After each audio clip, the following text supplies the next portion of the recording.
Pokemon Masters, Poketuber here, and when a new Pokemon trailer drops like the latest one did for Scarlet and Violet, I love talking about that trailer and breaking it down with other Poketuber friends. So the rest of this video is a clip from the latest episode of the Calm Mind podcast recorded just after the trailer dropped with myself, my regular co-host TrueGreen7, and special guest Patters, who I know many of you will know. It's linked in the description if you want to check out the whole episode and go subscribe to that channel, because me and Ron, we upload episodes weekly of the Calm Mind podcast, and we're going to be talking all things Scarlet and Violet, as well as some personal stuff in the future. It is also available on Google Podcasts and Apple Podcasts and Spotify, and they release a little bit after the YouTube episodes, but the YouTube episodes come out every week, so enjoy. It's the place to watch them, because we love reading your comments. And yeah, that's it. Enjoy our dulcet tones. It's cool when you find a person that has everything and you're not jealous. You're just like, nah, he deserves it. Like, yeah, you know, you're just like, dude, you're sick. You're cool. Like Toby. Like Toby. Guy, what? I'm just there like, yeah, like Jack Black. Like, my head's you're well sweet. You're Yeah. You guys, no. Also Jack Black, yes, definitely. No, you guys, you're hard workers and you got all the good things as a result. I'm very proud of you and happy for you. Oh, look at us. Isn't it nice? Who would have thought? Who would have thought? We're like the three Spider-Men just hanging out together. Spoilers. Yeah, that's what we are. Well done, mate. Good job. The dragons, right? Because we should actually. There's a Pokemon motif that is in this podcast. Generally, Yeah, we've probably talked about Pokemon most in this episode than any other. We should definitely episode. talk about the new ones. And yeah, the dragons, I think are like my favorite. They're like my favorite box arts since like Groudon and Kyogre. I think they are cool and creative, and I've never seen. I've never seen a Pokemon like either of them. I think that's the really interesting thing about it. Like the feather design on the I don't know which one's which one. Is Miradon? Is that Mirai the right one? means future, so that's the future one. Oh, so Mirai is the futury one. Completely new Pixar eyes, like that's really cool. And then what's the other one? It's Koraidon.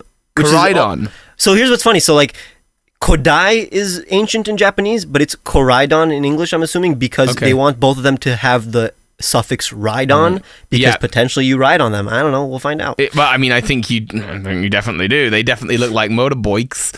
It's a jet engine. It's a jet engine. Come on, like you're not gonna not ride on it. What do you mean? Yeah, 100%. But like, so the Koraidon, it's got that kind of the feathers, which kind of evokes this imagery of like our modern understanding of dinosaurs with kind of like the reptilian skin, but also bright feathers. So you got that kind of prehistoric look about it, and then you've got the kind of super futurist. And I don't think there are other Pokemon that kind of. There are Pokemon in the same realms, like Tyrantrum kind of fits with Koraidon, and then with Miraidon, like you could think of like Rotom or Porygon Z or something. But like, there's nothing quite like either of them, which is really nice, because when we look at other Pokemon, like you can look at like the pig Pokemon, Lichop, brilliant name, but you're like, okay, we've seen a pig Pokemon before, or Smoliv, it's like, yeah, we've seen a small grass thing before, but like these legendaries are just so unique. I think they're fantastic. They did not drop the ball. Everyone keeps saying one of the red one looks like a Monster Hunter enemy, which I agreed with. Yeah, I think they look awesome, both of them. I think every new Pokemon is gonna look like something nowadays.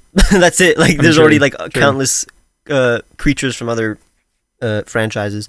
But yeah, I think these are the first ones that I like immediately. My opinion was 10 out of 10 for both of them. While I always have something that, like, you know, is a little awkward about their design that I don't enjoy, but I still love. Like even like the Sword and Shield dogs. Like, when I first saw them, I wasn't in love with them, but then I slowly fell in love with them after, you know, the story and just like, you know, immersing myself in their lore or whatever, and just their personalities.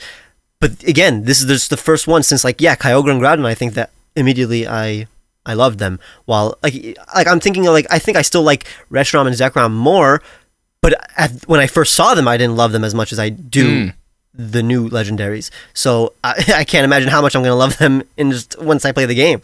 They're probably going to be like I bet like Koraidon has a cool personality or something like that. That would be great.